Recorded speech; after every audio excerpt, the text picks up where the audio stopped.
Doki Doki Carpe Diem Somnium is a Doki Doki Literature Club mod that is not affiliated with Team Salvato. It is designed to be played only after the official game has been completed. You can download Doki Doki Literature Club at that place.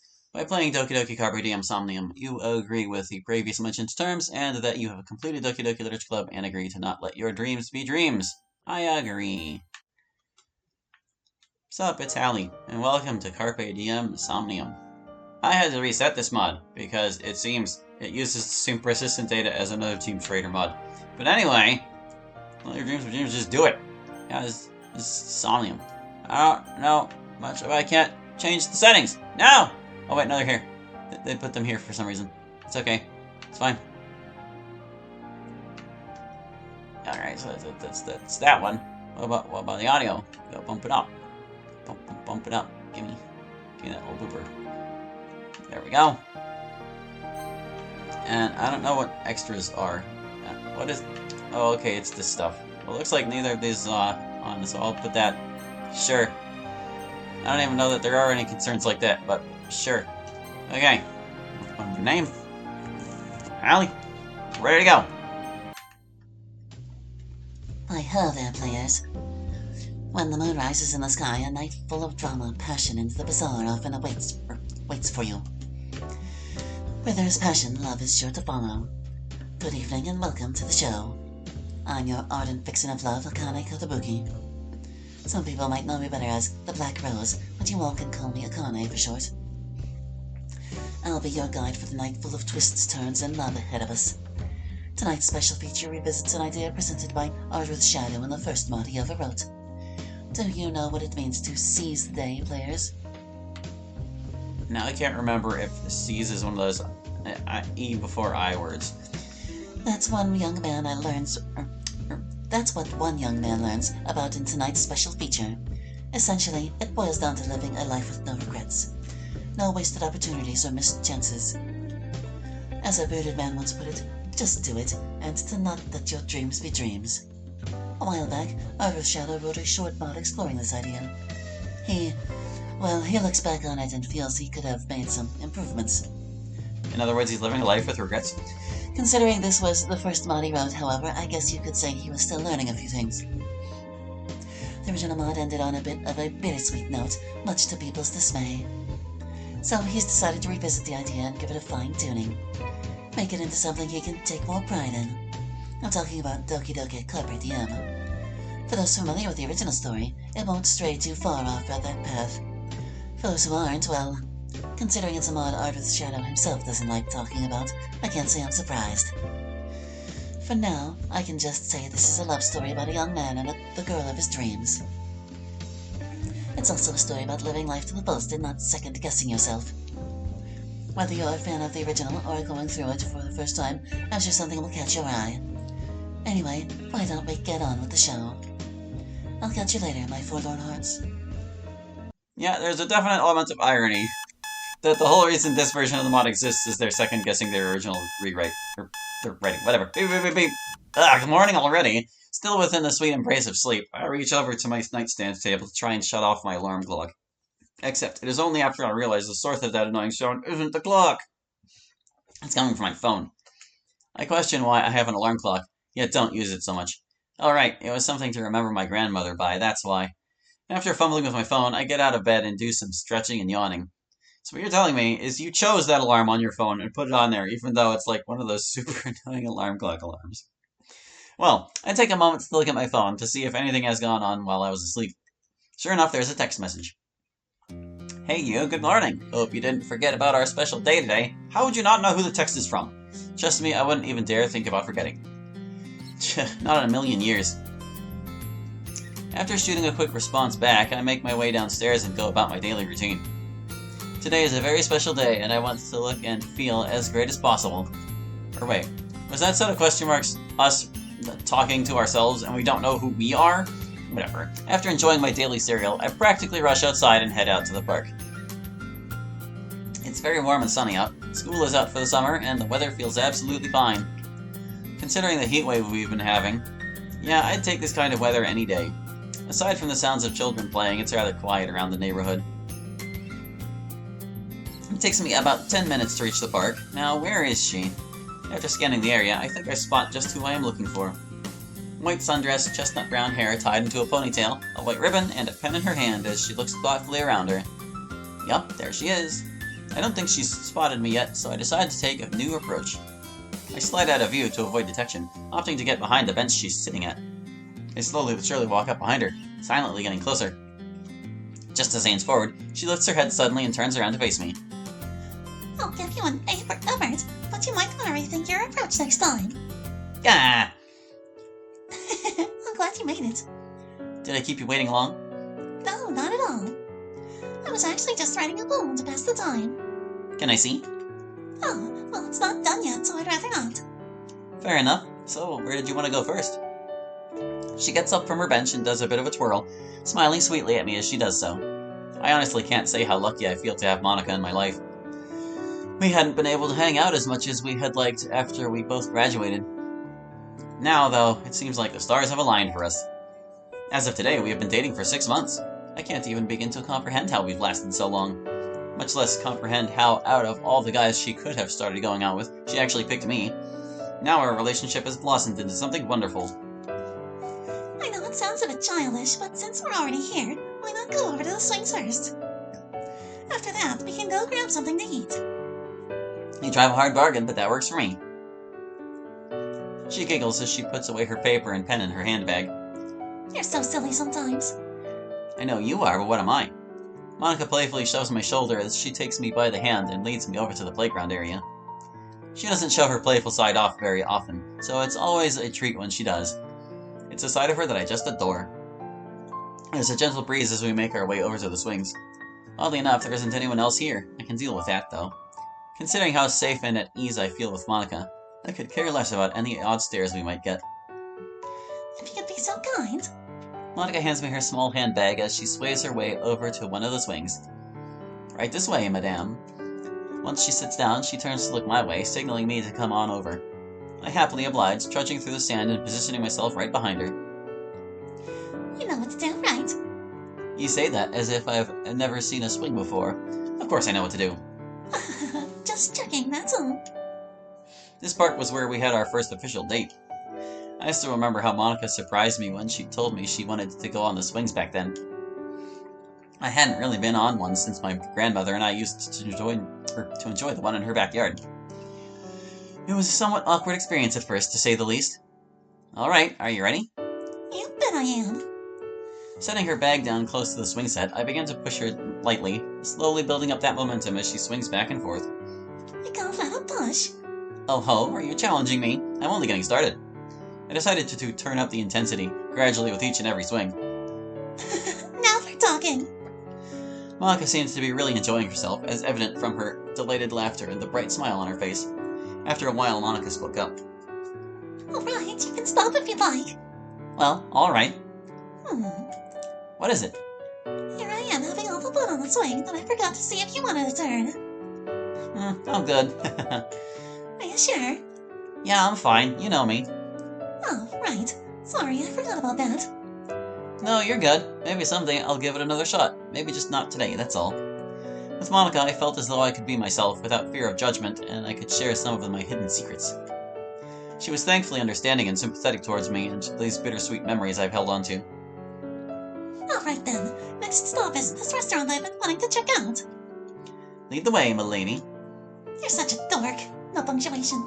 Yes, but I'm your dork. True. Monica giggled to herself as she began leading us away from the park and into the downtown area.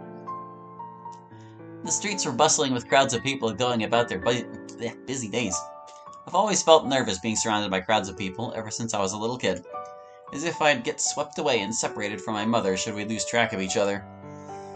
As I felt my mind wander, it was then I realized I've lost sight of Monica. I tried to remain calm as I scanned the area looking for her. To my surprise, I feel a hand grab onto my wrist. As I turn to look, sure enough, it is Monica, smiling gently at me. It's this way. Hang on to me so we don't get lost. Oh, right. Sorry about that. It's no problem at all, Hallie. I held onto Monica's wrist as we navigated through the crowds of people until we eventually made it to this nice little restaurant. We made our way inside, and before we knew it, we were already seated at a booth. I couldn't help but look around me and take in the sight of the place. It was interesting, to say the least. I could hear Monica giggling. What is it? Oh, nothing. I just... I just thought it was cute how you were looking all over the place. I mean, I haven't seen it before, so you can't blame me for being at least a bit curious. No, I mean, I get that. Still, though. How did you hear about this place, anyway? Oh, well, do you remember Kiyomi? Yes? Her uncle is the owner of this place, actually. Really? Huh. Yeah, she mentioned it to me last year, but I never got around to checking out the place. Considering the special occasion, I figured there was no time better than now. Ah, I see. It isn't long before our waitress comes along and asks her to take our order. Considering I haven't had anything from here before, I decided to go with a tried and true classic, a hamburger with fries. Monica orders a potato curry soup with some roasted cauliflower. To drink, we both decide to get lemonade. Once the waitress takes our order, she picks up our menus and lets us know our order will be right out soon. Despite having different taste in food, no pun intended, Monica and I have had this sort of mutual understanding about one another. Although Monica has expressed in the past she would feel a bit better if I ate more healthy, or perhaps healthier, she respects my decisions to eat the food I enjoy the most. I do, however, honor her wishes every so often and partake in her vegan lifestyle. After all, she's only looking out for me, so I can understand that she would feel better knowing I was eating and living healthy. So, what have you been up to this summer? Not a lot, really. I was looking into a part-time job somewhere, actually. What? I know you mentioned you were choosing between a summer job and college, but, well, I kind of figured you'd have chosen to go to college first. I did at first, but after thinking about it, I decided I'd take a semester off. After all, I think I've earned a little R&R after everything I did in our senior year. True, I can't argue with that logic. To be honest, I was kind of hoping you'd wait a bit before heading off to college. Oh, is that so? Suddenly, I feel something brush up against my leg. I feel my face grow warm as it moves up toward my knee. I look down to see Monica running her leg up against mine. You're so easy to tease sometimes, Hallie. She stops once she's had her fun. Well, joking aside, you weren't thinking I was just going to leave without telling you, did I? Or did you? No, not at all. I guess... Why are words so hard? Monica seems to pick up on my hesitation as she gives me a kind expression. If I'm being honest, the other reason I wasn't so sure about leaving was... we haven't been apart from each other for a long time before, have we? No, and even then it's only been for really short vacations. What about you, though? Did you ever decide? I decided I'd take the semester off as well, since I'm still trying to figure out what I'm going for, and, well... and all. Make sure you choose carefully, Hallie. Yeah, don't worry. I've already got some ideas in mind, but I wanted to do a little more research first. They keep doing this thing. They put a comma where they don't really need one. They have it here, and I have it here. Just keep in mind, the flow of the sentence. How it would go when someone speaks it into that. A comma would imply, a pause in their speaking. Alright. Sorry if I got a little stern with you there. It's just... Hey, don't worry about it. I'm not upset. I know it's because you're worried about me. Trust me, though. Alright. I just want to make sure you're happy, too. I know. Thank you, Monica. Of course, Hallie. Say, can you excuse me for a bit? Sure, what's wrong? Nothing. I think I'll just use the bathroom really quick before our food gets here. Ah, alright. Thanks. As she gets up, she gently kisses me on the forehead before she goes over to the restrooms. I slump back into my seat, thinking over some of the degree plan choices I was trying to decide between. That's when I feel a tap on my shoulder. I look over and see... Akane. Hey there, Hallie. Didn't expect to see you here. Likewise. Have you been here before? A few times. Kiyomi's uncle runs this place, so she put in a good word for me. A special VIP treatment. I wouldn't go that far. Anyway, what brings you here? I'm here with Monica, actually. Oh, yeah, I thought I saw her. Alright, good. So I wasn't just imagining things. No, you're good. I haven't seen anyone from school in a while, so it's always nice to see a friendly face. Yeah, for the most part, everyone from the literature club had their own plans for the summer. I guess me and Monica are the only ones sticking around here. And me too, I guess. You been alright? Yeah, I've just been waiting for my dad to come into town. Ah, that's good. And what about... Akane just shrugs. She and her mom don't get along all that well. Since her dad travels a lot, she was sort of forced to stay with her mom to finish school. Lady is just being lady. What more can I say? Ah, sorry about that. Don't worry about it. Although I am hoping I can move out soon enough, either on my own or with my dad. Akane, long time no see. Hey, Monica. Well, it hasn't been that long, has it? Well, no, but it sure feels like it's been a while. Tell me about it. I thought I recognized Hallie, so I figured I'd check and see. So you're finally checking this place out, huh? Yeah, better late than never, though, right? Yeah, I think you'll like it here. Kilroy's Uncle Mugen has a sweet place going on here. Well, I should probably be heading out now. I still have a few things from the store I need to pick up. Oh, alright. Well, don't be a stranger, okay? For sure. Text or call me whenever you've got a chance, alright? Have fun, you two. After exchanging farewells, Monica takes her seat as Akane heads for the door. It's always good seeing a familiar face. Akane was just saying the same thing. It really does feel like it's been a while since I've seen someone from our school. Well, besides you, obviously. As we wait for our food to arrive, we take some time to talk about the rest of our friends from the literature club. Natsuki went to spend part of the summer with her mom after both her parents began to reconcile with each other. Yuri went to spend a few weeks with her aunt, Tsubasa. Considering she is often by herself when her mom is working overseas, as I said in Spider-Man. Meanwhile, Sayori went on a family trip to visit her grandparents in the country, which left only Monica and me out of the entire literature club.